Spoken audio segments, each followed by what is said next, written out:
লোভে পাপ আর পাপে মৃত্যু। গল্পটা মনোযোগ সহকারে শুনবেন।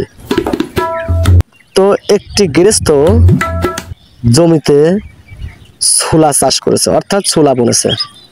তো ছোলা বুনেছে, এইবার প্রত্যেক দিন হরিণ এসে ওই ছোলা খেয়ে যায়। তো গৃহস্থ এসে দেখে হরিণ এসে ছোলা খেয়ে যায়, তাহলে কি করা যায়? এইবার গৃহস্থ করলো কি, চিন্তা করলো যে আমি এবারে জাল পাতবো। জাল পাতবো, রাত্রি হরিণ রাত্রি এলে পরে আমার ছোলার জমিতে আসলেই জালে পড়বে, হরিণকে আমি জবাই করে খেয়ে ফেলবো। হরিণের গোস্ত বহুদিন খাওয়া নাই, খেয়ে ফেলবো হরিণকে। এই মনে করে গৃহস্থ করলো কি, জাল পাতলো। তার জমিতে জাল পাতলো। তো এবার হরিণটা রাত্রি এসে গেল, এসে ছোলার জমিতে ঢুকতে না ঢুকতেই সে জালে পড়ে গেল। জালে পড়ে গেল। তো এবার কি করা যায়? আর জালের থেকে আর ছুটতে পারছে না। তো কান্দাকাটি করতে লাগলো যে আমার বাচ্চা থুয়ে আসছি দুইটা, তো বাচ্চা দুইটা তো এরকম দুধ পান করবে, তারা তো অনাহারে তারা আমার বাচ্চাগুলো মারা যাবে। তো আসলে মায়ের কান্না আসাই স্বাভাবিক, সে মানুষ হোক আর জীব হোক, প্রত্যেকটা মানুষ জীব সবারই বাচ্চার প্রতি অগাধ মায়া।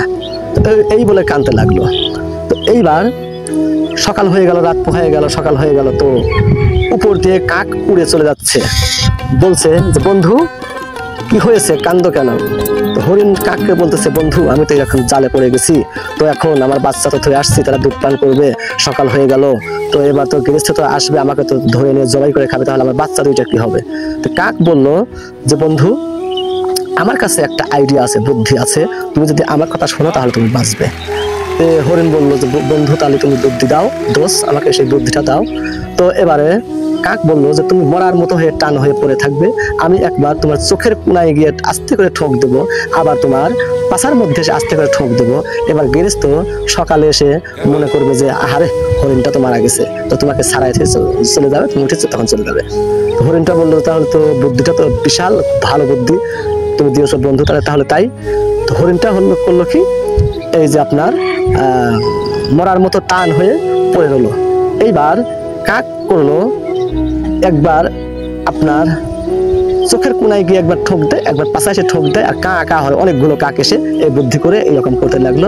এবারে তখন গৃহস্থ চলে এসে বললো যে হারে যে হরিণটা এত তাজা হরিণ পড়েছে রে, আর হরিণটা মারা গেছে, আমি জবাই করে আমার ছেলে মেয়েকে সঙ্গে করে আমি খাবো, সবাইকে পাড়া প্রতিবেশীকে আমি দেবো, আর এমন কাজ হয়েছে।